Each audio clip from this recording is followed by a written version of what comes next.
Hello and welcome to online data first day one से bed for learning. दोस्तों स्वागत है आप सभी का online data first day YouTube channel पर। इस वीडियो में हम बात करें कई बड़ी और लेटेस्ट अपडेट के बारे में जो कि संबंधित है यूपी टीजीटी पीजीटी 2022 की परीक्षा को लेकर। यूपी टीजीटी पीजीटी परीक्षा को लेकर परीक्षा तिथि के बारे में, स्पष्ट परीक्षा तिथि के संबंध में शिक्षा सेवा चयन आयोग की अगर बात की जाए, जो चेयरमैन है डॉक्टर कीर्ति पांडे मैम के माध्यम से स्पष्ट फैसले के बारे में, साथ ही साथ फैसले के साथ साथ अगर बात की जाए एक और बड़ी अपडेट के बारे में, टीजीटी पीजीटी के परीक्षा के लेकर दो जानकारियां आप सभी को इस वीडियो के माध्यम से दी जाएंगी। साथ ही हम बात करेंगे टीजीटी पीजीटी को लेकर, टीजीटी पीजीटी भर्ती के लिए आवेदन के आखिरी मौके के बारे में भी, कौन कौन से छात्र आवेदन कर सकते हैं इसके बारे में डिटेल में बात करेंगे।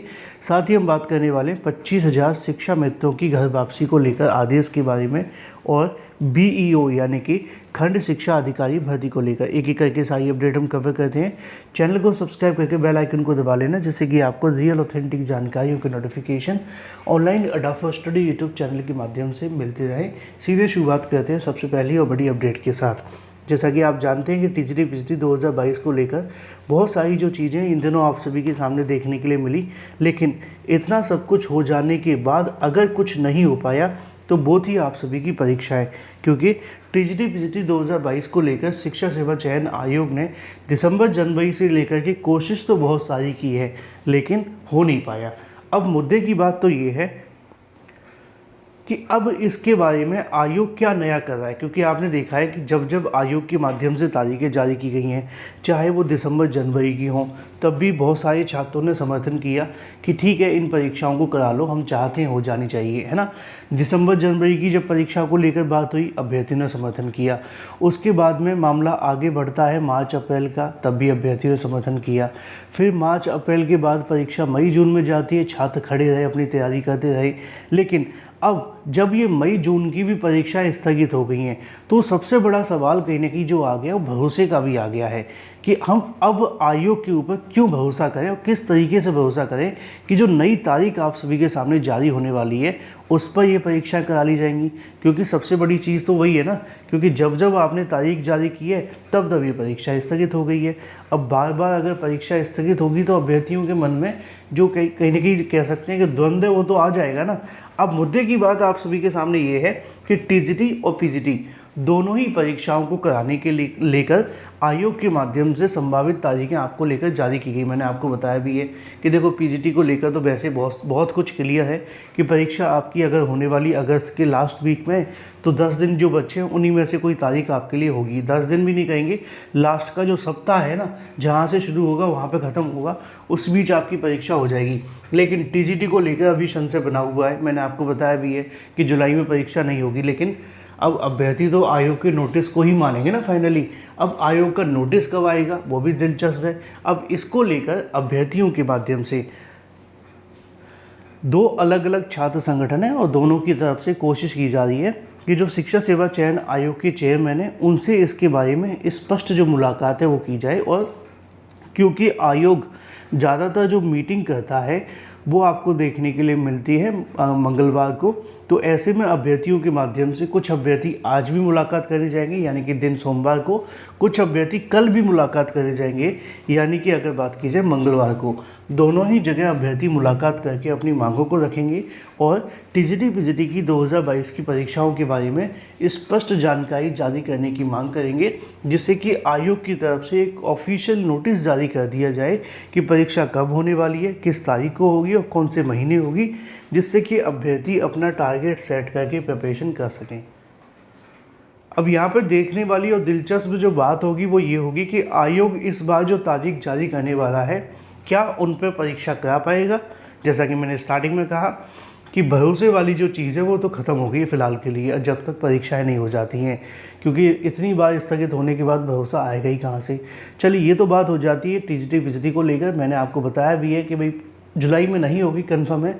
कब होगी, सितंबर में, मैंने आपको बता दिया है। लेकिन ऑफिशियल नोटिस कब जारी होगा इसको लेकर अभ्यर्थी आज भी कोशिश करेंगे, कल भी कोशिश करेंगे, और आज और कल का दिन बेहद महत्वपूर्ण होगा। जो भी जानकारी होगी मैं आपको सबसे पहले आकर के दे दूंगा। चैनल को सब्सक्राइब करके बेल आइकन को दबा लेना और वीडियो को लाइक कर देना। दूसरी जानकारी कवर कर लेते हैं जो कि संबंधित है टीजीटी पीजीटी भर्ती के लिए आवेदन आज से।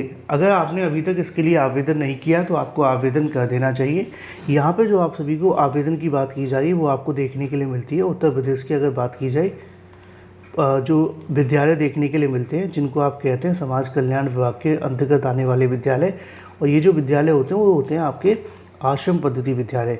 आश्रम पद्धति विद्यालयों को लेकर यहाँ पे जो ऑफिशियल नोटिफिकेशन है वो आपको देखने के लिए मिला है, जिसमें आपके लिए टीजीटी और पीजीटी को लेकर नोटिफिकेशन आया है। कहीं पे उसमें आपको टीजीटी पीजीटी लिखा दिखाई देगा, तो कहीं पे हो सकता है कि आपके लिए एलटी ग्रेड लिखा हो, लेकिन दोनों का जो मतलब है वो ऑलमोस्ट सेम है। यहाँ पे आपको जानकारी भी देखने के लिए मिल जाएगी।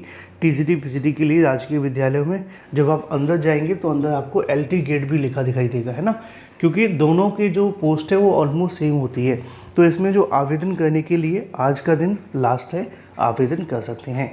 थोड़ी सी बात करेंगे योग्यताओं के बारे में, कौन कौन आवेदन कर सकता है। आसान भाषा में बताऊँ तो देखो, टीजीटी की जो योग्यता है ग्रेजुएशन प्लस बीएड, पीजीटी की जो योग्यता है पोस्ट ग्रेजुएशन प्लस बीएड। लेकिन इसमें आपको एक चीज़ याद रखनी है कि आवेदन करने के लिए आपके पास में क्या होना चाहिए,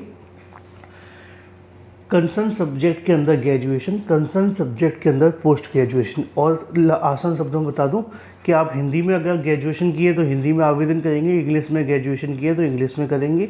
ऐसे ही आपको पोस्ट ग्रेजुएशन अगर हिंदी में किया तो हिंदी में आवेदन करेंगे, बाकी जिस सब्जेक्ट के आप हैं उसी में आवेदन करेंगे। अब कुछ हो जाते हैं कॉम्बिनेशन, तो कॉम्बिनेशन जानने के लिए आपको ये वाला नोटिफिकेशन डाउनलोड करना पड़ेगा, या इसको लेकर जो मैंने डिटेल वीडियो डाला था उसको आपको देखना पड़ेगा। दोनों में ही मैंने आपको जानकारी दे दी है, चाहे तो नोटिफिकेशन पढ़ लो, चाहे आप इसको देख लो। चलिए बात कर लेते हैं अपनी अगली अपडेट के बारे में, जो कि संबंधित है उत्तर प्रदेश लोक सेवा आयोग के माध्यम से आने वाली खंड शिक्षा अधिकारी भर्ती को लेकर। खंड शिक्षा अधिकारी भर्ती के संबंध में अगर बात की जाए, ऑफिशियल नोटिफिकेशन को लेकर जानकारी देखने के लिए मिलती है कि ई अध्याचन मिलते ही उत्तर प्रदेश लोक सेवा आयोग शुरू करेगा बीईओ यानी कि ब्लॉक एजुकेशन ऑफिसर की भर्ती, और इसको लेकर 100 के समथिंग जो पद हैं वो आपको देखने के लिए मिल सकते हैं। विज्ञापन इसका आने वाले कुछ ही महीनों में जारी कर दिया जाएगा। इंतजार सिर्फ अध्याचन का है, क्योंकि इसके अध्याचन 1-2 बार मिले हैं, लेकिन आरक्षण विसंगतियों के चलते वापस कर दिए गए थे। बात कर लेते हैं अपनी अगली अपडेट के बारे में, जो कि संबंधित है शिक्षा मित्रों के बारे में। 20,000 या 25,000 शिक्षा मित्रों के लिए घर वापसी को लेकर आदेश जारी कर दिए गए। घर वापसी से जो मेरा तात्पर्य है वो ये है कि जहाँ पे इनको पहली बार नौकरी दी गई थी, जब शिक्षा मित्रों को समायोजित किया गया था तो पहली बार कहीं ना कहीं इनको नौकरियाँ मिली थी। अब जब इनको नौकरियाँ दी गई थी तो जिस गांव के थे, जिस जगह पर रहते थे, उसी के आसपास कहीं ना कहीं इनको जो नौकरी है वो दे दी गई थी। तो ऐसी स्थिति में अब इन सभी के लिए कहीं ना कहीं जो नोटिफिकेशन है वो इनके लिए जो आदेश है वो जारी कर दिया गया है, और उसी आदेश के मुताबिक इनको लेकर जो प्रोसेस है वो स्टार्ट कर दिया है। 20 से 25,000 ऐसे शिक्षा मित्र हैं जो इस आदेश के बाद से प्रभावित होंगे। तो ऐसे में इनके लिए थोड़ी राहत की खबर है। फिलहाल उत्तर प्रदेश में 1,44,000 शिक्षा मित्र हैं जिसको लेकर जानकारी लिखी हुई है। Thank you for watching this video.